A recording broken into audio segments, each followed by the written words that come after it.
नमस्कार, न्यूज़ के खास कार्यक्रम में आपका स्वागत है। मैं हूं देवेंद्र कुमार कुशवाहा। प्रधानमंत्री नरेंद्र मोदी ने हाल ही में भोपाल में बीजेपी के कार्यकर्ताओं को संबोधित करते हुए समान नागरिक संहिता को देश के लिए जरूरी बताया था। कांग्रेस समेत तमाम दल यूसीसी के खुलकर विरोध में आ गए हैं। यूसीसी का मतलब है भारत में रहने वाले हर नागरिक के लिए एक समान कानून होना चाहिए, चाहे वह किसी भी धर्म या जाति का क्यों ना हो। यानी हर धर्म, जात, लिंग के लिए एक जैसा कानून। प्रधानमंत्री नरेंद्र मोदी ने 2024 लोकसभा चुनाव से पहले बड़ा दांव चलाया। पीएम मोदी ने भोपाल में एक कार्यक्रम को संबोधित करते हुए समान नागरिक संहिता यानी कि यूसीसी को देश के लिए जरूरी बताया। सुनिए प्रधानमंत्री नरेंद्र मोदी ने भोपाल में क्या कुछ कहा। आजकल हम देख रहे हैं कि यूनिफॉर्म सिविल कोड के नाम पर ऐसे लोगों को भड़काने का काम हो रहा है। आप मुझे बताइए, एक घर में परिवार के एक सदस्य के लिए एक कानून हो, परिवार के दूसरे सदस्य के लिए दूसरा कानून हो, तो क्या वो घर चल पाएगा? क्या कभी भी चल पाएगा क्या? पीएम मोदी के इस बयान पर सियासी और धार्मिक बहस छिड़ गई है। जहां कांग्रेस समेत तमाम विपक्षी दल पीएम मोदी पर राजनीतिक लाभ के लिए यूसीसी का इस्तेमाल करने का आरोप लगा रहे हैं। इससे पहले लॉ कमीशन ने भी धार्मिक संगठनों और जनता से 15 जुलाई तक यूसीसी पर राय मांगी है। ऐसे में धार्मिक संगठन भी यूसीसी के पक्ष विपक्ष में अपनी प्रतिक्रियाएं दे रहे हैं और राजनीतिक दल भी। आइए राजनेताओं का क्या कुछ कहना है, सुनते हैं। घर में दो लोग नहीं रह रहे हैं, कई लोग रह रहे हैं। इस देश में हर थोड़ी दूर पे भाषा बदल जाती है। कल आप कहोगे एक ही भाषा बोलो, हर जगह भाषा बदल जाती है। परंपरागत लिबास बदल जाता है। कल आप ये कहोगे कि हर जगह एक जैसा लिबास होगा, ऐसा थोड़ी है। भारत देश एक मूल ढांचा है जो दुनिया में जाना जाता है। ऐसे ही थोड़ी ना बाबा साहब ने उसको बना के दिया। यूनिफॉर्म सिविल कोड की भारत के प्रधानमंत्री बात कर रहे हैं, तो क्या यूनिफॉर्म सिविल कोड के नाम पे आप प्लुरलिज्म, डाइवर्सिटी को छीन लेंगे क्या? आप वो करना चाह रहे हैं। यूनिफॉर्म सिविल कोड की जब बात प्रधानमंत्री कर रहे हैं, वो यूनिफॉर्म सिविल कोड की नहीं बात कर रहे, वो हिंदू सिविल कोड की बात कर रहे। पूरे जो इस्लामिक रेफरेंसेस है प्रैक्टिसेस के, उसको वो इलीगल ट्रीट करेंगे और पूरे हिंदू प्रैक्टिसेस को प्रधानमंत्री अंडर द लॉ प्रोटेक्ट कर लेंगे। मैं प्रधानमंत्री को चैलेंज कर रहा हूं, 300 एमपी आपका ने है, आप हिंदू अनडिवाइडेड फैमिली को एबॉलिश करो पहले, नंबर 1। कर सकते क्या आप? हाँ, कोई गलत फहमी फैला रहा है। किसी ने तो कोई गलत फहमी फैलाई नहीं है। हम लोग तो सिर्फ इतना कह रहे हैं कि इन्हीं की सरकार के द्वारा, प्रधानमंत्री जी के द्वारा गठित जो विधि आयोग है, लॉ कमीशन है, उन्होंने ही उसको इस मामले को दिया था विचार के लिए। और उन्होंने विचार करके लॉ कमीशन ने जो रिपोर्ट दिया है उसमें इसको सही नहीं बताया है। बताया कि अभी इस देश में इसकी न आवश्यकता है, न इसकी जरूरत है, न ये वांछनीय है, डिजायरेबल भी नहीं है। कि घर में दो कानून कैसे हो सकता है? तो प्रधानमंत्री जी से मैं पूछना चाहता हूं कि उसी अहमदाबाद में हालत यह है कि जिस सोसाइटी में सवर्ण है वहां दलित अपना फ्लैट नहीं रख सकता है। भारत में अलग अलग धर्मों के अपने अपने कानून हैं। जैसे हिंदुओं के लिए हिंदू पर्सनल लॉ, मुस्लिमों के लिए मुस्लिम पर्सनल लॉ। ऐसे में यूसीसी का उद्देश्य इन व्यक्तिगत कानूनों को खत्म कर एक सामान्य कानून लाना है। आइए जानते हैं कि यूसीसी अगर लागू होता है तो किस धर्म पर क्या प्रभाव पड़ेगा, ग्राफिक्स के माध्यम से। हिंदू धर्म पर प्रभाव। अगर यूसीसी आता है तो हिंदू विवाह अधिनियम 1955, हिंदू उत्तराधिकार अधिनियम 1956 जैसे मौजूदा कानूनों को संशोधित करना होगा। उदाहरण के लिए हिंदू विवाह अधिनियम की धारा 2 कहती है कि इसके प्रावधान अनुसूचित जनजातियों पर लागू नहीं होंगे। कानून की धारा 5 और 7 में कहा गया है कि प्रथागत प्रथाएं प्रावधानों पर हावी रहेगी, लेकिन यूसीसी आने के बाद इनकी छूट नहीं मिलेगी। मुस्लिम धर्म पर क्या प्रभाव पड़ेगा? मुस्लिम पर्सनल शरीयत एप्लीकेशन एक्ट 1937 में कहा गया है कि शरीयत या इस्लामी कानून के तहत शादी, तलाक और भरण पोषण लागू होगा। लेकिन अगर यूसीसी आता है तो शरीयत कानून के तहत तय विवाह की न्यूनतम उम्र बदल जाएगी और बहु विवाह जैसी प्रथाएं खत्म हो जाएगी। सिख धर्म पर क्या प्रभाव पड़ेगा? सिखों की शादी संबंधित कानून 1909 के आनंद विवाह अधिनियम के अंतर्गत आते हैं। हालांकि इसमें तलाक का कोई प्रावधान नहीं है। ऐसे में तलाक के लिए उन पर हिंदू विवाह अधिनियम लागू होता है। लेकिन अगर यूसीसी आता है तो एक सामान्य कानून सभी समुदायों पर लागू होने की संभावना है। ऐसे में आनंद विवाह अधिनियम भी खत्म हो सकता है। पारसी धर्म में क्या बदलाव आएगा? पारसी विवाह और तलाक अधिनियम 1936 में प्रावधान है कि जो भी महिला किसी अन्य धर्म के व्यक्ति से शादी करती है वे पारसी रीति रिवाजों और रीति रिवाजों के सभी अधिकार खो देगी। लेकिन यूसीसी आने पर यह प्रावधान समाप्त हो जाएगा। इसके अलावा पारसी धर्म में गोद ली हुई बेटियों को अधिकार नहीं दिए जाते, जबकि गोद लिया बेटा सिर्फ पिता का अंतिम संस्कार कर सकता है। अगर यूसीसी पेश किया जाता है तो सभी धर्मों के लिए संरक्षकता और हिरासत कानून सामान्य हो जाएंगे और ये खत्म हो जाएगा। ईसाई धर्म पर क्या प्रभाव पड़ेगा? यूसीसी आने से विरासत, गोद लेने और उत्तराधिकार संबंधित व्यक्तिगत कानून प्रभावित होंगे। ईसाई तलाक अधिनियम 1869 की धारा 10A(1) के तहत आपसी सहमति से तलाक के लिए आवेदन देने से पहले पति पत्नी को कम से कम 2 साल तक अलग रहना अनिवार्य है।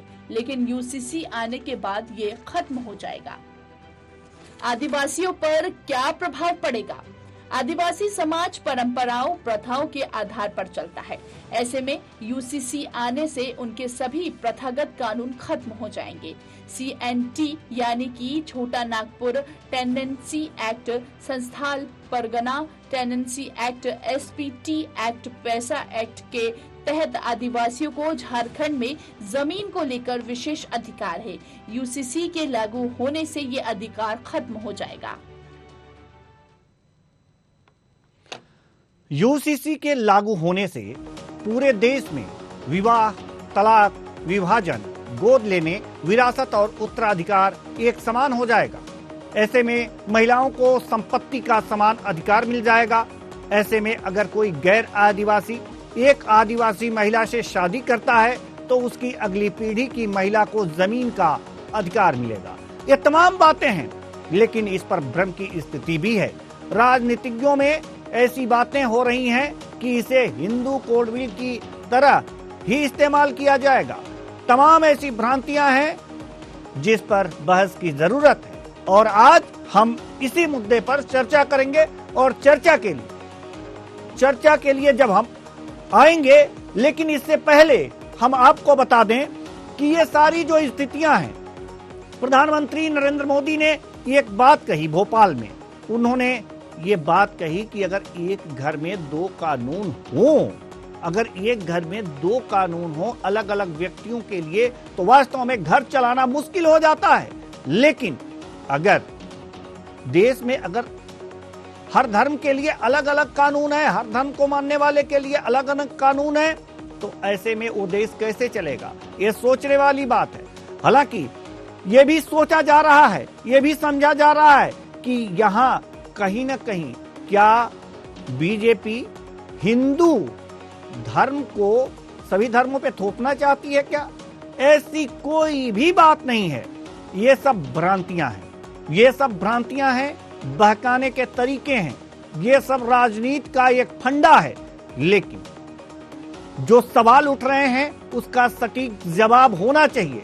जहां संपत्ति का अधिकार बेटियां खो देती हैं, जिस धर्मों में अगर दूसरे किसी धर्म के व्यक्ति से शादी करती हैं, ऐसे में वो संपत्ति का अधिकार खो देती हैं। लेकिन समान नागरिक संहिता यूसीसी लागू होने पर उनका अधिकार बना रहेगा। क्या ये गलत है?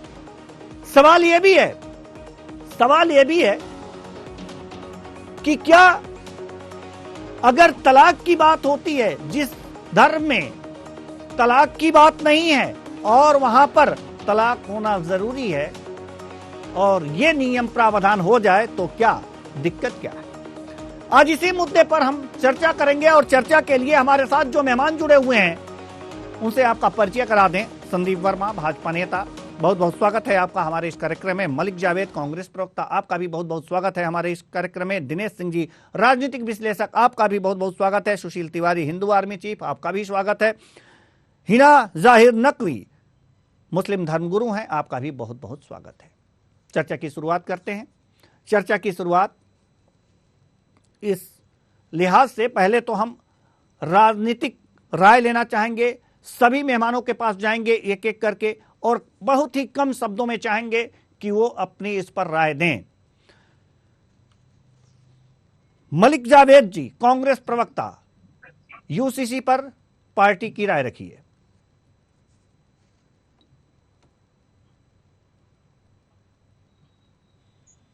जी मलिक जावेद जी, आप मेरी आवाज आ रही है? जी बिल्कुल बिल्कुल, जी बिल्कुल बिल्कुल जी नमस्कार। जी, बहुत नमस्कार। अच्छा मुद्दा आपने चुना है। जी। मेरा ये कहना है इस पे कि अभी तो कोई बिल आया नहीं है, तो उसमें हम चर्चा क्या करें? नहीं, बिल की लेकिन बात जो जब हमारे आएगी तो पास बिल पे चर्चा करेंगे। बिल आएगा तो उस पे चर्चा होगी, लेकिन यूसीसी की बातें हो रही हैं, इस पर बहस होना चाहिए। ठीक है, बहस होना चाहिए। ये प्रधानमंत्री जी ने बहस कराने का मुद्दा है। भारत राजनीति दो सिद्धांतों पे चलती है, झूठ पे और मुद्दों को भटकाने से।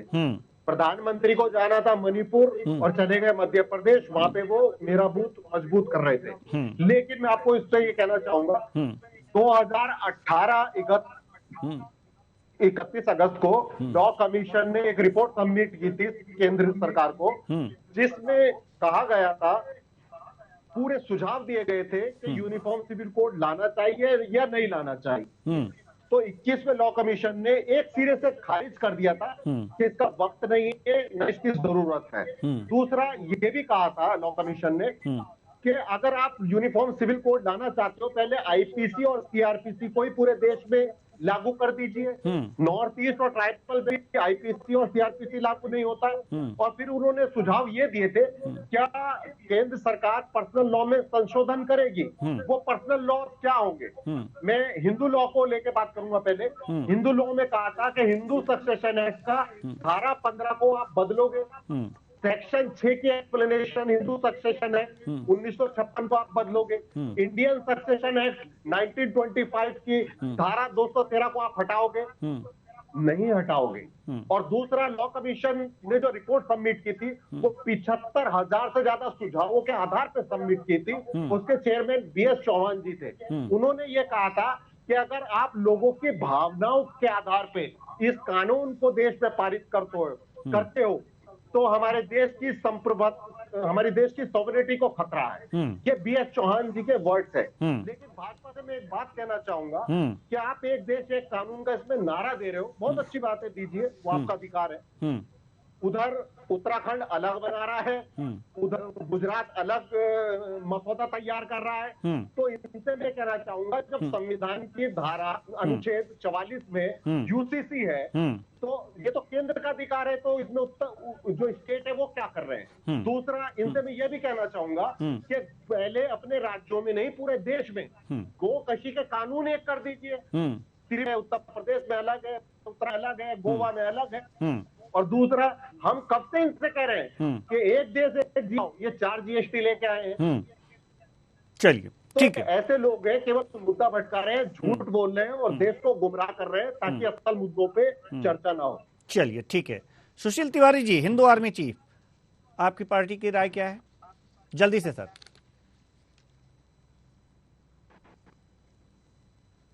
सर, पुष्कर सिंह धामी ने कल ही बोला है कि ड्राफ्टिंग तैयार हो चुकी है और देवनागरी से यूसीसी लागू होने जा रहा है। पहली बात। दूसरी बात, देखिए, जो जावेद मलिक जी हैं, इनका दर्द क्या है? हम डायरेक्ट इनको नहीं कह रहे हैं, लेकिन इनका दर्द ये है कि ये फिर 5 विवाह नहीं कर पाएंगे। 5 विवाह करके 25 बच्चे पैदा नहीं कर पाएंगे, और 25 बच्चे पैदा करके वो क्या कर पाएंगे? बच्चे पैदा कर पाएंगे, नहीं कर पाएंगे, ये मैंने नहीं पूछा सुशील तिवारी। अब घुमा फिरा के रटी रटाई बता रहे हैं। अपना पक्ष तो रखिए। मुझे जो कहना है यूनिफॉर्म सिविल कोड आना चाहिए, उससे हमारा एक समान शिक्षा भी हो जाएगा, उससे एक हमारा जो है एक राष्ट्र एक सारे में नियम हो जाएंगे, जनसंख्या जो जिहाद चल उसमें रोक लगेगा, और इस तरह की जितने भी गतिविधियां चल रही हैं जो देश को गजवाए हिंद लागू करने का और तमाम जो चल रहा है, मैं समझता हूँ यूपीसी से सारी चीजों पे कंट्रोल किया है। पुष्कर सिंह धामी का कल का स्टेटमेंट है कि पूरी तरीके से ड्राफ्ट तैयार है और ट्रायल लेवल पे हम जो है उत्तराखंड से इसको शुरुआत करने जा रहे हैं। ठीक है। तो इसमें कोई देखिए कहीं भी योगी जी के और मोदी जी पे इनके जो नियत पे डाउट नहीं किया। जिस तरह से मोदी जी ने कहा है, इसी तरीके से उन्होंने धारा 370 के लिए भी कहा था, और धारा 370 हटी, राम मंदिर के लिए बोला था, राम मंदिर बना। इसी तरीके से यूसीसी हो गया, तो वाकई देश में जो ये जितने भी जंगल अपराध हो रहे हैं, ये अपराध पर रोक लग जाएगी। चलिए ठीक है। मैं जहां तक ये समझता हूं कि सबसे बड़ा कोड है हमारी जनसंख्या। हम चाइना से भी ऊपर हो गए हैं, हम चाइना से भी आज ऊपर जनसंख्या में पहुंच रहे हैं, और उसका कारण एक वर्ग विशेष है। आज आप देखिए रोहिंग्या मुसलमान जो घुसपैठी है, अगर यूसीसी आता है तो हमें एनआरसी जैसे कानूनों की जरूरत ही नहीं पड़ेगी, यूसीसी भी पूरा हो जाएगा। ये जो रोहिंग्या घुसपैठी आप दिल्ली में आप देखेंगे तो खुल के वो बोलते हैं मैं बांग्लादेशी रोहिंग्या मुसलमान हूँ, जो करना हो कर लो, और उसको केजरीवाल घोषित कर रहे हैं। अभी तो कांग्रेस कर रही थी, अब केजरीवाल घोषित कर रहे हैं। तो यूसीसी से मेरा ये कहना है कि हिंदू आर्मी तो फुल समर्थन में, और हम इसके लिए 2 महीना से ऊपर तिहाड़ जेल में गए हैं।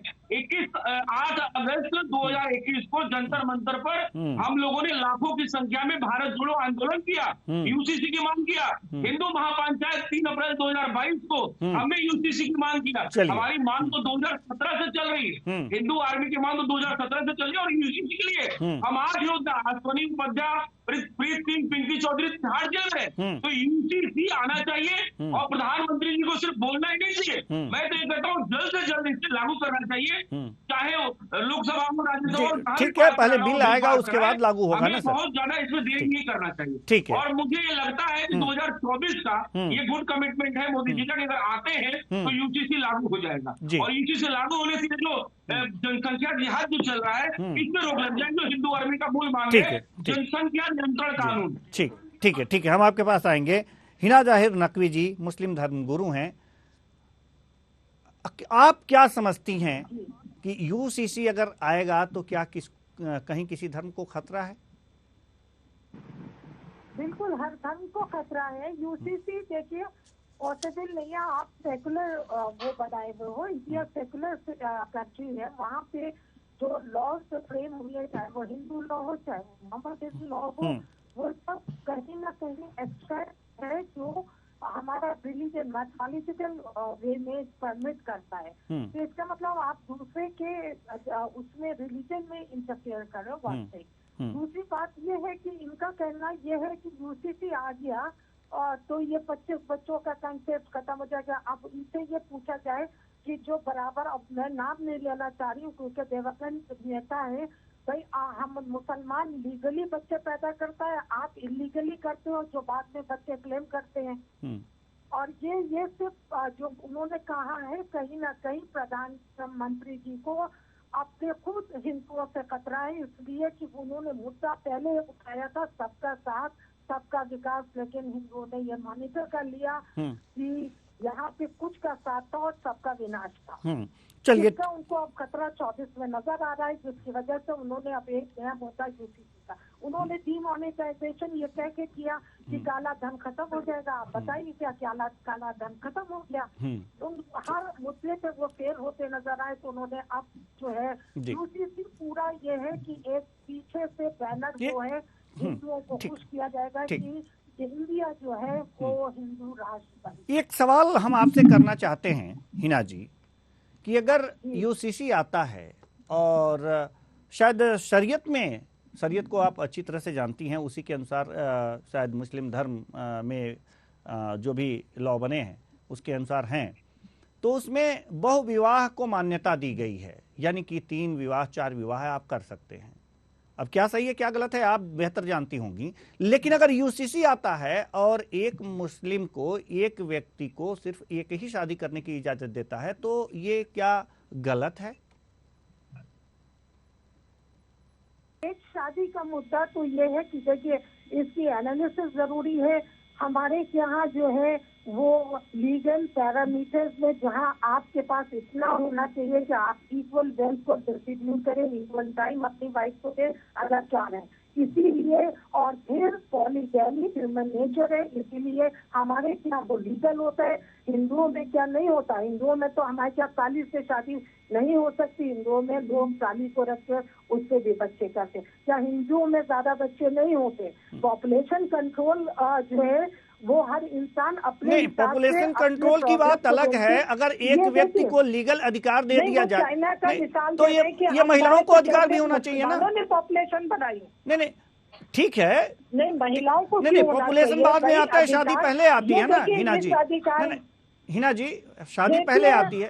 एक महिला 4 शादी करेगी तो बच्चों के उसके क्वेश्चन मार्क उठेगा। नहीं, ये क्योंकि हमें आज भी बच्चा फादर से पहचाना जाता है। हमें एक बात समझाइए आप कि अगर मुस्लिम धर्म में एक व्यक्ति, एक पुरुष 4 शादियां कर सकता है तो ये सही है या गलत? बिल्कुल, आप अगर हमारा रिलीजन परमिट कर रहा है, हम आपसे ये पूछेंगे कि ये बताइए ये ज्यादा बेहतर है कि लीगली किसी को अपना नाम दे के 4 करो या इलीगली तुम जगह जगह जो है वो उसको बर्बादी की तरफ ले जाओ क्योंकि उसके पास लीगल राइट नहीं होगा वाइफ होने का। क्या हिंदुओं में पॉलीगैमी नहीं है? आप मुझे बता दीजिए।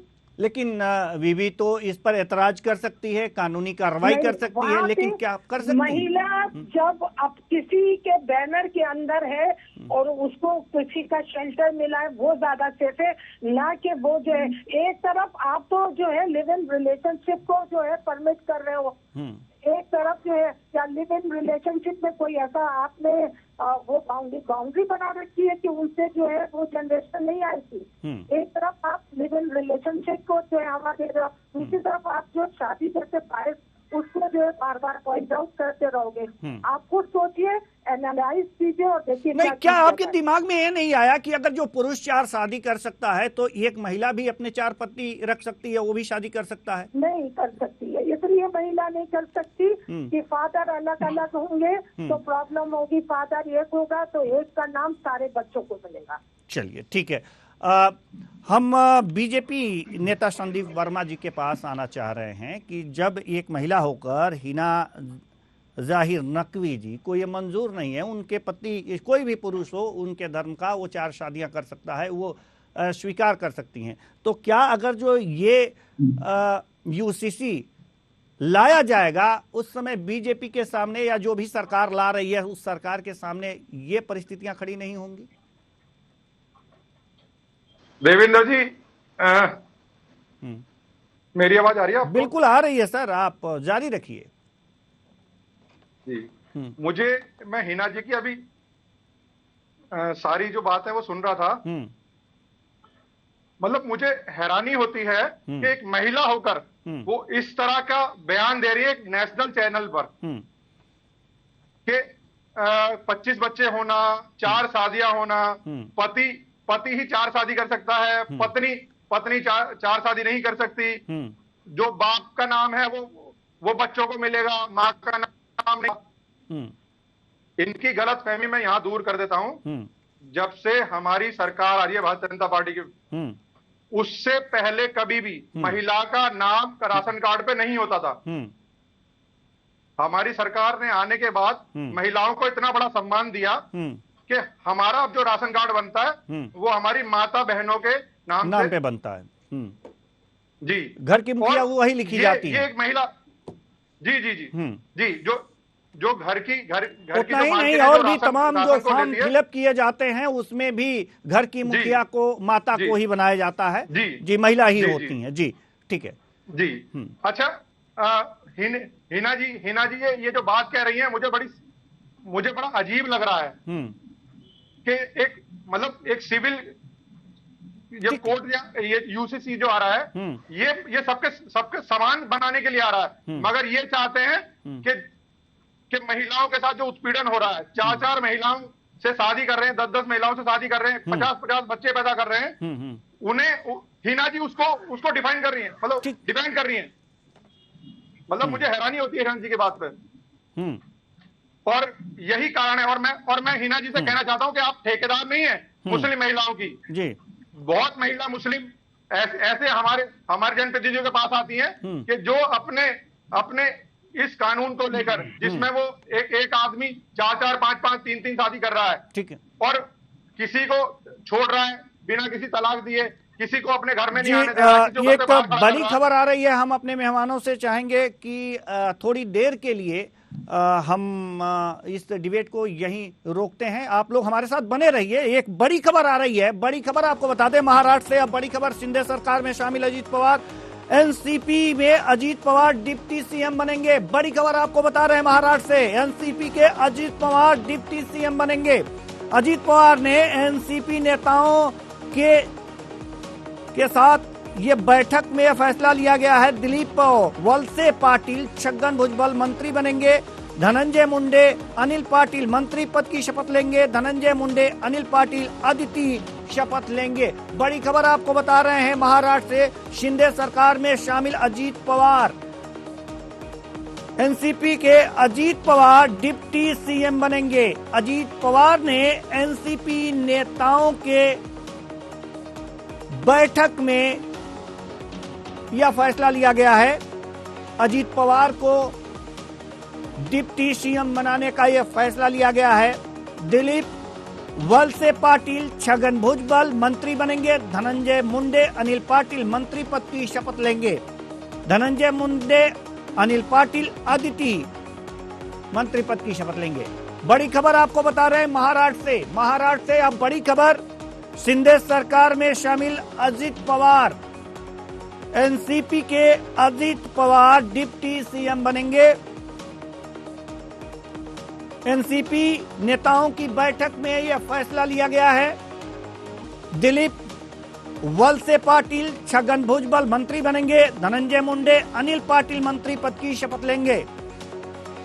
बड़ी खबर महाराष्ट्र से अब बड़ी खबर आ रही है, शिंदे सरकार में अजीत पवार शामिल होंगे। एनसीपी के अजीत पवार डिप्टी सीएम बनेंगे। बड़ी खबर आपको बता रहे हैं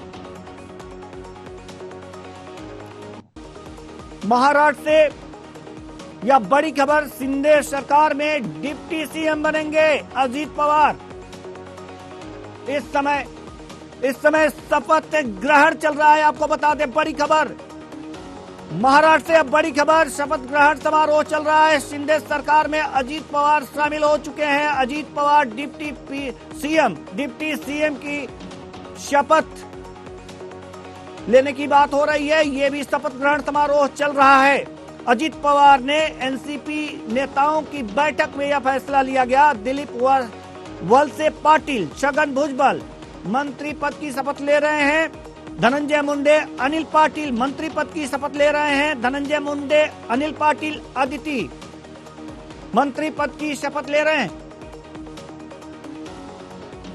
तो आपको बता दें कि अजीत पवार डिप्टी सीएम पद की शपथ ले चुके हैं। बड़ी खबर आपको बता दें महाराष्ट्र से। यह बड़ी खबर, अजीत पवार, एनसीपी के अजीत पवार डिप्टी सीएम के। तो महाराष्ट्र की राजनीति में एक नया मोड़ आया हुआ है। बड़ी खबर आपको बता रहे हैं। तो पिछले जून में एकनाथ शिंदे ने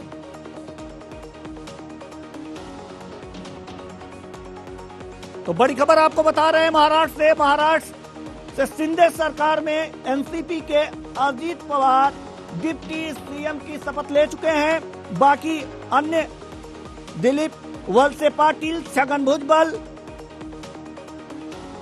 ये मंत्री पद की शपथ ले रहे हैं। धनंजय मुंडे अनिल पाटिल भी मंत्री पद का शपथ लिया। महाराष्ट्र की राजनीति में एक तरह से कह सकते हैं कि उफान, एक गर्मी आई है। अभी कुछ ही दिन पहले एनसीपी के कार्यवाहक अध्यक्ष शरद पवार की सुपुत्री सुप्रिया सुले को बनाया गया। ऐसे में ऐसा लगता था कि इन्हें दरकिनार किया जा रहा है, लेकिन ये कहा जा सकता है कि शरद पवार वास्तव में महाराष्ट्र की राजनीति के चाणक्य हैं और एक तरह से अपनी पार्टी में कुछ खेमेबंदी हो इससे पहले ही उन्होंने महाराष्ट्र की राजनीति में एक नया मोड़ लाते हुए अपनी पार्टी को फिर स्थिर किया है और अजीत पवार को डिप्टी सीएम, आज अजीत पवार डिप्टी सीएम पद की शपथ ले चुके हैं, डिप्टी सीएम हो गए हैं। शिंदे यहाँ के सीएम हैं, देवेंद्र फडणवीस डिप्टी सीएम और उनके बाद अब अजीत पवार भी महाराष्ट्र के डिप्टी सीएम बना दिए गए हैं। तो महाराष्ट्र की राजनीति में एक नया मोड़, और ये कहा जा सकता है कि इसके पीछे निश्चित ही ये जो एनसीपी में अलगाव की अटकलें लगाई जा रही थी, तो एक चाणक्य की तरह इन्होंने एक सधा हुआ, कह सकते हैं सधी हुई राजनीति की है। एक तरफ अपनी बेटी को कार्यवाहक, सुप्रिया सुले को कार्यवाहक अध्यक्ष पद, कार्यवाहक अध्यक्ष बनाया और अब एक नया मोड़, डिप्टी सीएम, एनसीपी के अजीत पवार डिप्टी सीएम बन गए। अब वापस हम डिबेट की तरफ वापस लौटते हैं। इस बड़ी खबर के बाद हम वापस डिबेट पे लौटते हैं और अब हम जाना चाहेंगे अपने राजनीतिक विश्लेषक दिनेश सिंह जी के पास। दिनेश सिंह जी, आपने मुस्लिम धर्मगुरु हिना जी को भी सुना, हिंदू आर्मी चीफ सुशील तिवारी जी को भी सुना, और जो हमारे राजनीतिक कांग्रेस से मलिक जावेद जी और संदीप वर्मा जी भाजपा से हैं, इनको भी आपने सुना।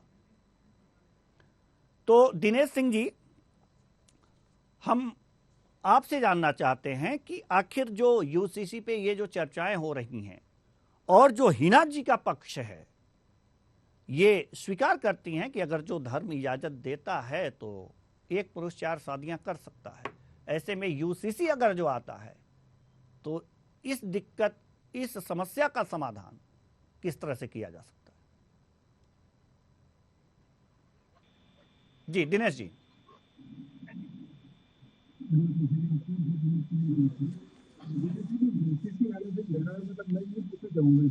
जैसे जो पहले से जो बताए उनसे भी और जैसे कि और जो लोग हैं जिसमें स्टेक होल्डर्स हैं, तो मेरा सीधा प्रश्न ये देखिए कि यूसीसी आने से नुकसान किसका होना है ये बताइए। मतलब देखिए, मतलब कि रिवर्स करें क्वेश्चन को इसको कि यूसीसी आने से किसको नुकसान होने वाला है, ये अगर इस पर अगर गौर करें तो सभी चीजें जो यहाँ तक है काफी हद तक क्लियर हो जाएंगी। दूसरा देखिए कि दुनिया की जो सरकार है वो of the people, by the people, for the people, तो इसके लिए होती है। मतलब जो करते हैं वो सरकार, जो सरकार जो भी करती है तो जनता के लिए, जनता के हित के लिए करती है, जनता के लिए करती है और जनता ही सब कुछ काम करती है। तो इसमें अगर चुनी सरकार अगर ये काम कर रही है, मतलब लोग के तौर जो लोग हैं उनके बढ़ने के लिए काम कर रही है, तो उसको क्या नुकसान है। अब इसका छोटे से वजह बताता है, जैसे शाहबानों के जो है आप और हम सभी उसके बारे में जानते हैं, जिसमें एक बेचारी मुस्लिम महिला थी और उनके साथ बहुत भारी अन्याय हुआ, और उस वक्त की जो सरकार थी, राजीव गांधी सरकार, उन्होंने संसद में एक ऐसा कानून पारित किया जिसपे वो जीत कर भी जो है वो बेचारी हार गई। और उस टाइम पर सुप्रीम कोर्ट ने क्लियर मेंशन किया था अपने जजमेंट के अंदर भी कि यूसीसी जो है वो अगर होता तो शायद इनके साथ में अन्याय नहीं होता। तो उस वक्त देखिए था कि उस टाइम पे संसद में ये कानून पास किया गया था कुशवाहा जी कि जो शौहर है उनका जो शौहर, जो महिला जो थी पीड़ित महिला, उनके पति के द्वारा सिर्फ और सिर्फ उनको सिर्फ इतना हक मिलता है कि 3 महीने तक जो है गुजारा भत्ता सिर्फ देने का काम वो करते हैं, उससे पर जो है वो कानून को अलाउ नहीं करेगा। तो उसमें देखिए कि उसमें 3 महीने में क्या हो सकता है, क्या नहीं हो सकता, आज के परिप्रेक्ष्य में चाहे उस टाइम पे गए। तो पहली बात तो ये हो गई। दूसरा देखिए कि जैसे अगर ये करें यूसीसी सिर्फ एक मुस्लिम पक्ष की तरफ या किसी और धर्म की तरफ नहीं जा रहा, ये यूसीसी मतलब कि यूनिफॉर्म सिविल कोड मतलब सारे देश भर में सभी धर्मों पे, सभी लोगों पे, सभी वर्गों पे लागू होगा।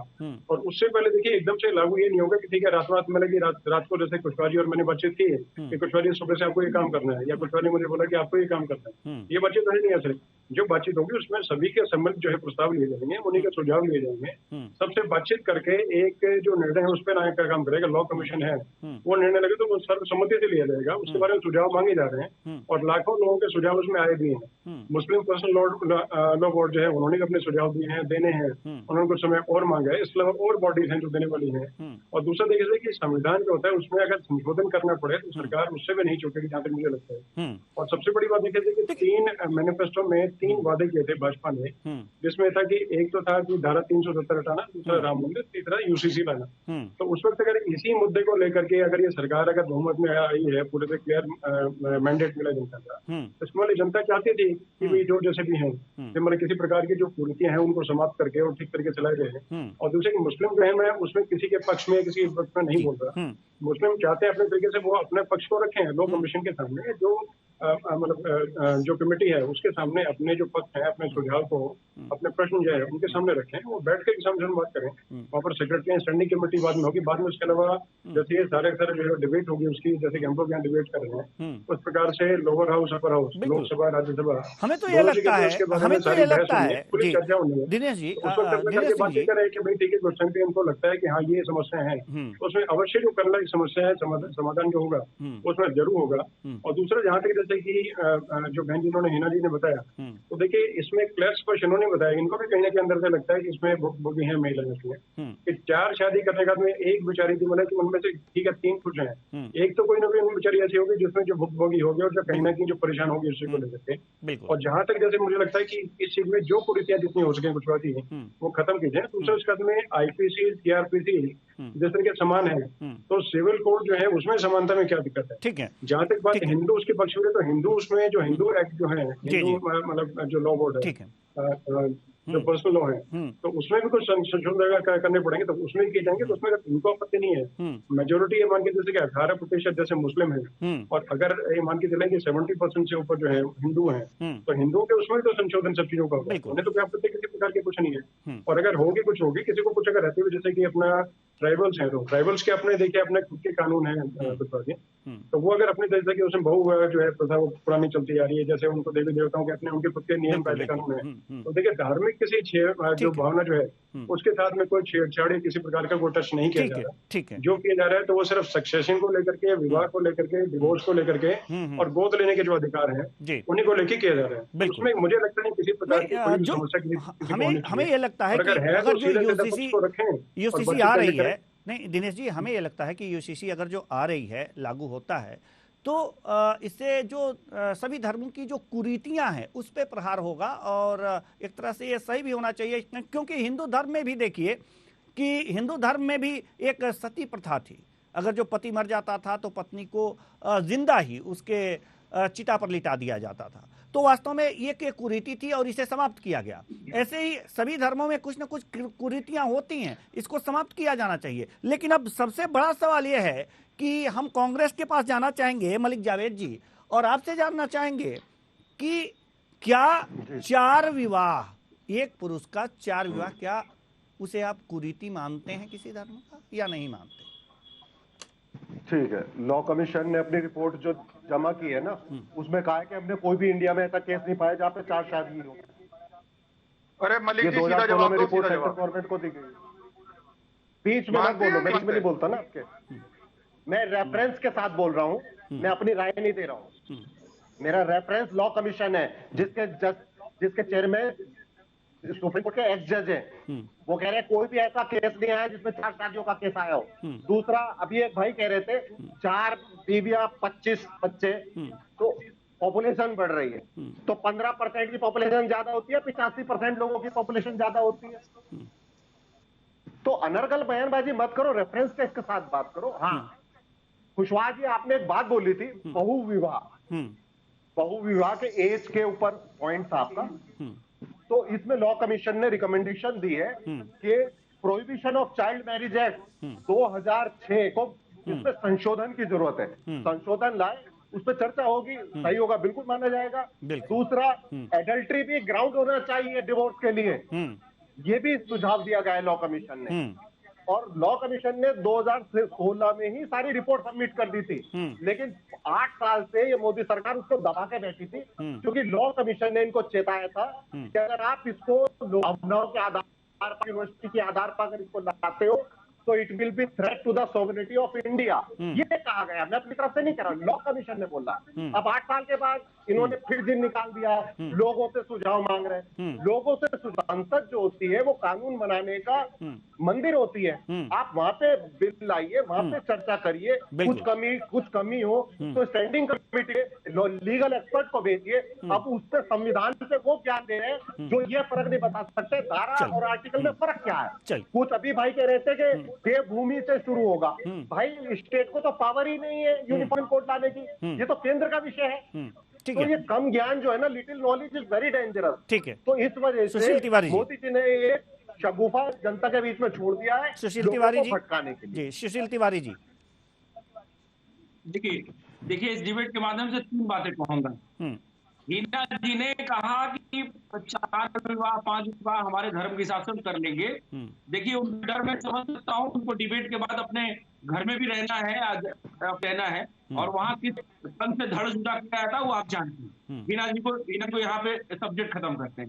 दूसरा, अभी इन्होंने कांग्रेस प्रवक्ता ने कहा कि 15% है।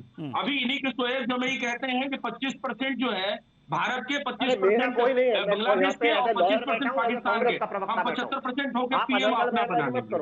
तो कहने का तात्पर्य ये है कि पहली बात, ये भाईचारा कहते तो यूसीसी से इतना दर्द क्यों है?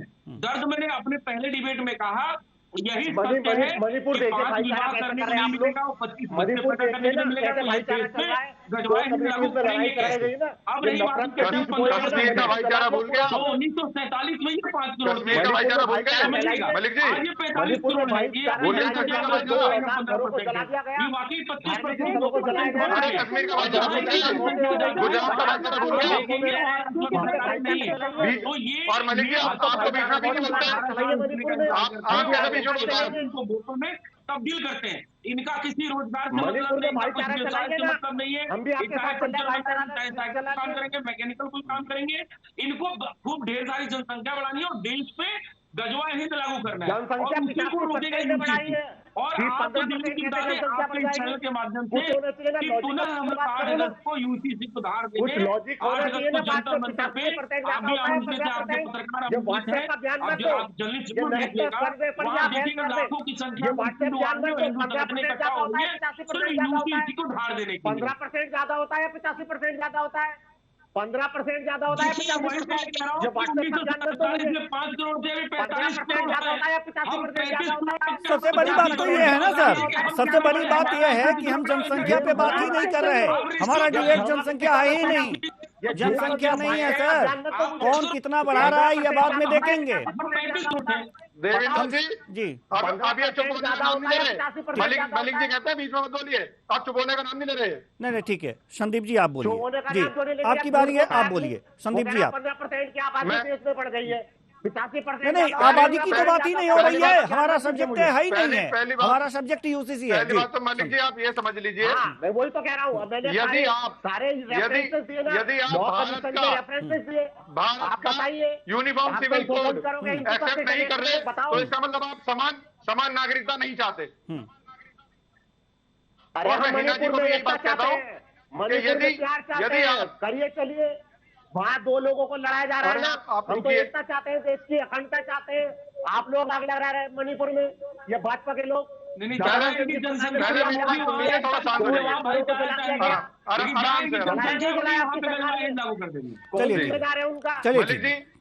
चलिए ठीक है।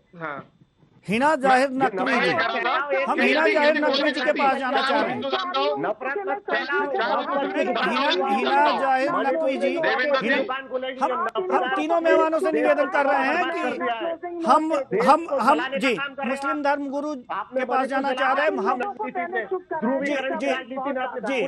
जी सुशील तिवारी जी, संदीप वर्मा जी, मलिक जावेद जी, आप शांत रहिए, आप लोग शांत रहिए। हिना जी कुछ कहना चाह रही हैं। जी हिना जी, आप अगर जो कुछ कहना है तो कहिए, नहीं तो हम फिर उसके बाद मैं डिबेट से क्विट करूंगी। मैं सिर्फ ये कहना चाह रही हूँ, जो इतना ज्यादा ये महिलाओं के ये बात कर रही हैं, तो ये बताएं कि मैं एक बिल्कुल एनालिटिकल बात कर रही हूँ। भाई एक धर्म में आप 4 कर रहे हो, एक आदमी, तो आपको अपना धर्म परिवर्तन नहीं करना चाह रहा। धर्मेंद्र जी की तरह की जहाँ दूसरी शादी करने के लिए उनको मुसलमान होना पड़ा, तो आप ये भी तो देखेंगे। फिर आपको राजा दशरथ जी के बारे में क्या कहना है, कृष्ण जी के बारे में क्या कहना है? इसका मतलब ह्यूमन नेचर है पॉलीगैमी। तो आप जो है वो लीगल पैरामीटर पे बन गई। दूसरे से अच्छा हिना जी, एक सवाल का जवाब दे दीजिए हमारे। बिल्कुल क्लियर नहीं, मेरी बात सुनिए पहले आप। ठीक है। तो बेंच मार्किंग होनी चाहिए। बेंच मार्किंग का मतलब है कि बेस्ट जिस रिलीजन में हो वो आप पिक करें और तब यूसीसी बनाएं, तब बात है। अगर आप सिर्फ मुसलमान धर्म को क्रिटिसाइज करके हिंदू धर्म को बढ़ा के यूसीसी बनाओगे तो ये बिल्कुल इंडिकेशन ऑफ द फैक्ट होगा कि आप हिंदू राज बनाने की नींव रख रहे हो। ये बिल्कुल सही कह रही हैं आप, ये बिल्कुल सही कह रही हैं कि जो सब धर्मों में बढ़िया चीज बात करेंगे जी, ठीक है, हमारे भगवान पे बात करेंगे, फिर मैं ऐसी जगह आऊंगा कि आप बर्दाश्त नहीं कर पाओगे। आप समझोगे यूसीसी के बारे में बात कीजिए। संदीप वर्मा जी, अग्रेसिव होने की जरूरत नहीं है। नहीं संदीप वर्मा जी, नहीं उन्होंने क्या कहा है, उन्होंने बहुत अच्छी बात कही है। नहीं बिल्कुल, हिना जी ने बहुत अच्छी बात कही है। हिना जी ने बहुत अच्छी बात कही है जी, हिना जी ने बहुत अच्छी बात कही है कि जो सभी धर्मों में बेटर हो, सभी धर्मों की आप लोग अध्ययन कीजिए और जो सभी धर्मों में बेटर हो वो सबके लिए लागू हो। यदि बात की जाए, हाँ। एक पुरुष की जाए, एक महिला की करी जाए और एक धरती पे जो हम लोग रहे इनके बारे में की जाए तो अच्छा है। यदि हम इनके किसी भगवान पे किसी पे जाते हैं, अल्लाह पे जाते हैं तो इन्हें दिक्कत होगी। ये बिल्कुल इस चीजों को ना करें। और मेरा कहने का मतलब ये ठेकेदार नहीं है महिलाओं की। ठीक है बस हमें हिंदुस्तान में पता हमारे पास समय की कमी है, हमारे पास समय की कमी है। जो 4 शादी करके उन्हें छोड़ रहे हैं, 2 को 4 को छोड़ रहे हैं, 1 को रख रहे हैं, 3 को रख रहे हैं, 1 को छोड़ रहे हैं। ठीक है सर, वो कितने परेशान है वो जानते हैं जी। दिनेश सिंह जी के पास आना चाहेंगे और मैं ये जानना चाहूंगा कि जैसा कि हिना जी ने अभी कहा कि सभी धर्मों का अध्ययन हो और जो सभी धर्मों में अच्छा हो वही यूसीसी में लिया जाए, ये कितनी अच्छी बात है, कितने सहमत हैं आप इससे? दिनेश जी।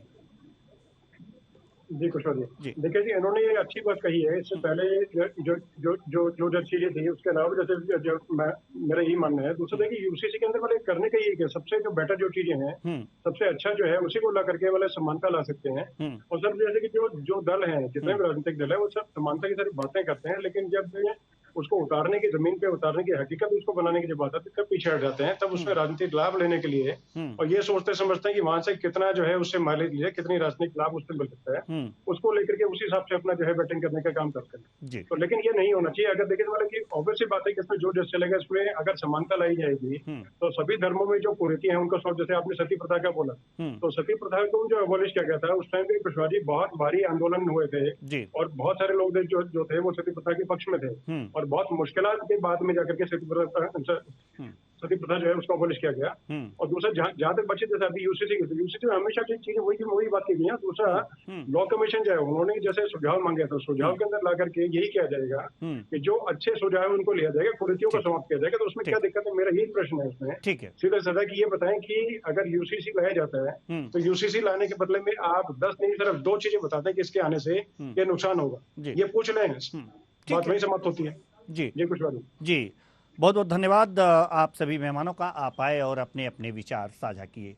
तो कुल मिलाकर यूसीसी को लेकर के बहस जारी है, लेकिन सवाल यहाँ पर यह है कि डर है कि कहीं कुछ गड़बड़ ना हो जाए और यही डर जो है भ्रम की स्थिति पैदा कर रहा है। लेकिन यूसीसी में अगर सभी धर्मों की कुरीतियों पर प्रहार करते हुए एक सबके लिए समान लॉ बने, कानून बने, तो इससे बेहतर बात क्या हो सकती है। फिलहाल इस कार्यक्रम